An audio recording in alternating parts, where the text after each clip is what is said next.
Actually అందరూ నాగేశ్వరరావు గారు మనవడు, నాగార్జున గారు అబ్బాయి అఖిల్ చాలా ఆరగెంట్గా బిహేవ్ చేస్తారు, ఇది అది అని అనుకుంటారు. కానీ ఈ సినిమాలో పాపం ఆయనకి నేను ఎక్కువ స్టార్ ట్రాంటమ్స్ చూపించా. ఆయన నాకు చూపించడం కంటే ఆయన నాకు ఫోన్ చేస్తే ఎత్తేవాడిని కాదు, ఆయనకి నేను సరిగ్గా రెస్పాండ్ అయ్యేవాడిని కాదు. పాపం నాతో పని చేయడానికి ఆయన కష్టపడ్డారు. ఈసారి నేను ఆయనతో కష్టపడలేదు. మామూలుగా అందరు చెప్పినట్టుగా ఇప్పుడు దాకా అఖిల్ని ఇట్లా నాగార్జున గారు అబ్బాయి, నాగేశ్వరరావు గారి మనవడు, ఓ గోల్డెన్ స్పూన్తో పుట్టాడు, పెద్ద కష్టం పడలేదు ఎప్పుడు, ఇది అది చూశారు కదా. లాస్ట్ 1 వీక్ 10 డేస్ నుంచి ట్రైలర్ వచ్చినప్పటి నుంచి, సోల్ ఆఫ్ లైన్ వచ్చినప్పటి నుంచి మామూలు బయట ఫ్రెండ్స్తో కానీ ఎవరితో మాట్లాడుతున్నా అఖిల్ ఫస్ట్ టైం కష్టపడినట్టు కనబడుతుంది కదరా అనేవారు. ఆ ఒపీనియన్లోకి జనాన్ని తీసుకురావడానికి అఖిల్ గారు 1.5 year నుంచి ఎంత కష్టపడ్డారో చూసేవాళ్ళం మేము అందరం. ఆమె బ్రహ్మాజీ గారు వీళ్ళు చెప్పినట్టు ఇంకా అసలు ఒక ప్రొడక్షన్ మేనేజర్గా పనిచేయడం ఒకటే తక్కువైంది సెట్లో. ఆయన అంత ఈ సినిమా మాత్రం ఎట్టి పరిస్థితుల్లో ఏ రకమైన చిన్న మిస్టేక్ కూడా జరగకూడదు ఆయన సైడ్ నుంచి అన్నది ఎంత జాగ్రత్తగా అన్ని తీశారని ఇంకా జూలై 10th మీరు చూసి మీరు చెప్పడమే తప్పితే ఇంకా మేము ఎంత చెప్పినా మా గొప్ప మేము చెప్పుకున్నట్టే ఉంటుంది. ఇంటర్వెల్ లాస్ట్ 40 minutes గ్యారంటీ కంగు తింటారు మీరు. అది మళ్ళీ ఒక మాస్ సినిమాలో ఎలా రెగ్యులర్గా ఉంటుంది ఇంటర్వెల్, అలా కాకుండా కూడా అఖిల్ ఒక మాస్ సినిమా చేస్తున్నప్పుడు ఎలాంటి రెగ్యులర్ ఫార్మాట్లో ఉండకూడదు అనుకుంటున్నాం, అది ట్రై చేసి మరి పెట్టుకున్న ఎలిమెంట్స్ అవన్నీ ఖచ్చితంగా మాత్రం 2-3 చోట్ల సినిమాలో మాత్రం సర్ప్రైజ్ అవుతారు డెఫినెట్గా. ఆ స్క్రీన్ ప్లేలో ఆ కేర్ తీసుకున్నాడు నందు.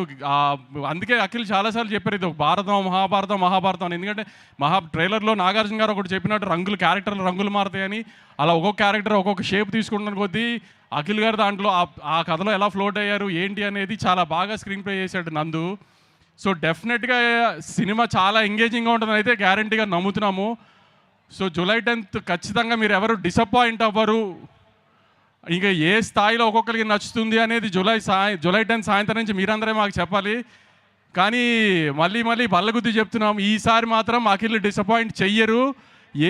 అస్సలు ఆ ఒక్క సెకండ్ కూడా మీరు ఆ భయం పెట్టుకోకుండా థియేటర్కి వచ్చి సినిమా చూడొచ్చు. మీరు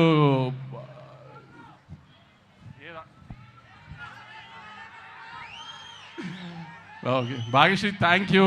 మాకు చిన్న డిస్టర్బెన్స్ జరిగితే ఒక ఫోన్ కాల్లో డేట్స్ అన్ని అడ్జస్ట్ చేసి సినిమా చేసావు. Thank you, really thank you very much. Brahmaji గారు ఆవిడ అన్నట్టు నిజంగానే మీకు ఆయాసం వస్తుందండి, అంత కష్టపడి మాట్లాడారు ఎందుకు?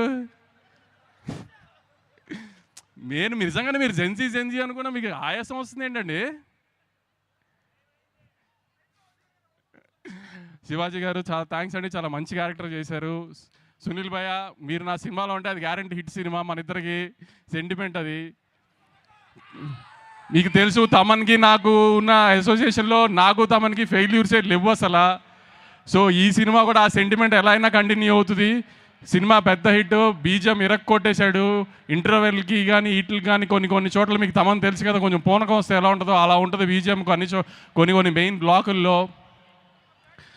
ఇప్పుడు నవీన్ గురించి ఏమైనా పొగిడినా మీరు మళ్ళీ తిడతారు కాబట్టి ఇప్పుడు ఆ టాపిక్ వద్దు, సక్సెస్ మీట్లో మాట్లాడుకుందాం. ఇంకెవరన్నా మిస్ అయ్యి ఉంటే ఐఎమ్ సారీ. సుమగారు thank you. Thank you so much Vamsi garu for all the passion that you have towards film making. Nag sir గురించి నేను చెప్తే బాగుండదు, అందుకని నేను ఇప్పుడు ఏం మాట్లాడదలుచుకోలేదు. సార్ హిట్ కొట్టేసిన తర్వాత మాట్లాడదాం సార్ మన ఇద్దరం జూలై 10th తర్వాత. Okay, thank you so much Vamsi garu, thank you. Okay.